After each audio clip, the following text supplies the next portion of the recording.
ये कहानी है मराठा साम्राज्य के महान योद्धा छत्रपति संभाजी महाराज की, जिनकी बहादुरी और बलिदान इतिहास में स्वर्ण अक्षरों में दर्ज है।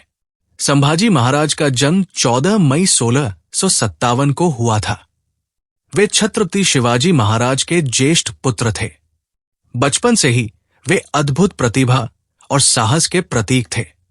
छोटे से उम्र में ही उन्होंने संस्कृत, हिंदी, मराठी और फारसी जैसी भाषाओं में महारत हासिल कर ली थी। शिवाजी महाराज ने उन्हें राजनीति और युद्ध नीति की शिक्षा दी।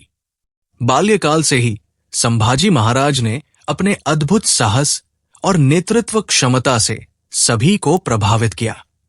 जब शिवाजी महाराज का स्वर्गवास हुआ, तब संभाजी महाराज ने मराठा साम्राज्य की बागडोर संभाली। उन्होंने अपने पिता की विरासत को आगे बढ़ाते हुए मुगलों से संघर्ष जारी रखा।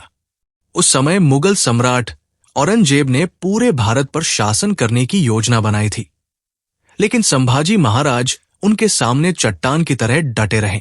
संभाजी महाराज ने अपने शासनकाल में अनेक युद्ध लड़े और मराठा साम्राज्य की रक्षा की।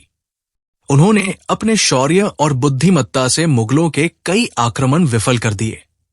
वे अपने सैनिकों के प्रति अत्यंत स्नेही और न्यायप्रिय राजा थे।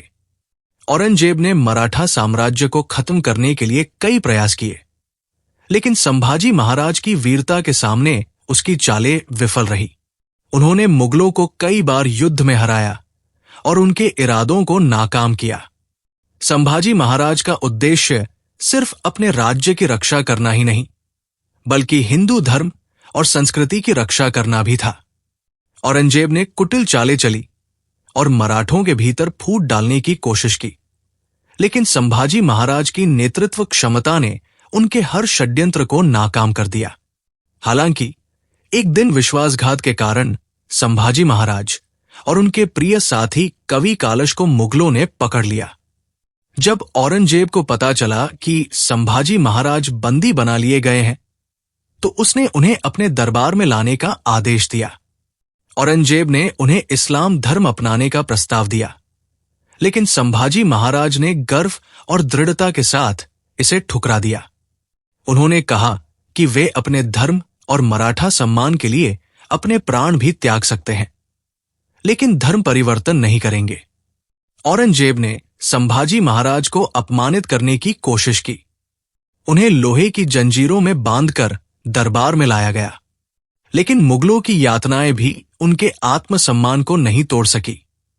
जब औरंगजेब ने संभाजी महाराज को बार बार इस्लाम अपनाने के लिए कहा, तो उन्होंने गर्व से उत्तर दिया, मराठा धर्म और स्वाभिमान मेरी आत्मा में है, मैं इसे कभी नहीं छोड़ूंगा। इस दृढ़ता से क्रोधित होकर औरंगजेब ने संभाजी महाराज को भयंकर यातनाएं देने का आदेश दिया।